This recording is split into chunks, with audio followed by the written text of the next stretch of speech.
नाराज पंकजा मुंडा ने एनसीपी नेता से की मुलाकात, पवार ने भेज दिया मैसेज। पंकजा कर चुकी है ऐलान कि अमित शाह से मिलकर ही लूंगी कोई फैसला। अपनी ही सरकार और पार्टी से नाराज चल रही है महाराष्ट्र बीजेपी की दिग्गज नेता। लोकसभा चुनाव से पहले महाराष्ट्र बीजेपी में बगावत के संकेत मिल रहे हैं। पार्टी की दिग्गज नेता पंकजा मुंडे की नाराजगी खुलकर सामने आने लगी है।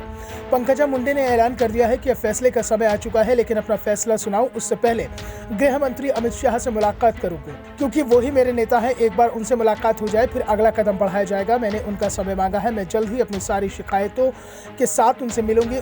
मैं उनसे पूछूंगी कि मुझे करना क्या चाहिए। अपना स्टैंड साफ करते हुए मुंडे ने कहा कि मैं राजनीति में केवल लोगों के लिए हूँ, न कि अपने परिवार के लिए। लोगों से मेरा मतलब उन लोगों से नहीं है जो मेरे आसपास हैं या रोज मुझसे मिलते हैं। लोगों से मेरा मतलब आखिरी आदमी से है जो मुझसे उम्मीद देखता है। हो सकता है कि मैं उसे देख ना पाऊं, लेकिन मैं देखती हूं कि उसका कल्याण कहां है। मैं उस व्यक्ति के लिए एक स्टैंड लूंगी और अपने स्टैंड पर अड़िग रहूंगी, भले ही वह उन लोगों से अलग हो जिनके साथ मैं काम कर रही हूं। यह मुझे अपने पिता से विरासत में मिला है। अपने पिता को याद करते हुए पंकजा ने कहा कि गोपीनाथ मुंडे हमेशा दलितों की भलाई के लिए खड़े रहे। उन्होंने मराठा कोटे की मांग का समर्थन किया था, लेकिन उन्होंने यह भी कहा कि ओबीसी कोटे में गड़बड़ी नहीं होनी चाहिए। पंकजा की नाराजगी की खबरों के बीच शिवसेना ठाकरे गुट के नेता संजय राउत, कांग्रेस विधायक दल के नेता बाला साहब थारोट और एनसीपी के प्रदेश अध्यक्ष जयंत पाटिल, तीनों ने ही उन्हें अपनी पार्टी में आने का न्योता दे दिया है। अब गेंद पंकजा मुंडे के पाले में है। इस बीच अब पंकजा के एनसीपी नेता से मुलाकात की खबरें आ रही हैं। दावा किया जा रहा है कि पंकजा ने एनसीपी नेता एकनाथ खड़से से मुलाकात की है। एकनाथ खड़से भी पहले बीजेपी में ही थे और 2014 के विधानसभा चुनाव के बाद जब महाराष्ट्र में बीजेपी की सरकार बनी तो एकनाथ खड़से सीएम पद के सबसे बड़े दावेदार थे, लेकिन हाईकमान ने खड़से की जगह देवेंद्र फडणवीस के नाम पर मोहर लगाई। खड़से मंत्री बनाए गए, लेकिन बाद में उन्हें इस्तीफा देने के लिए मजबूर कर दिया गया और 2019 के विधानसभा चुनाव में तो खड़से पार्टी की अंदरूनी राजनीति का शिकार हो गए और विधानसभा चुनाव हार गए।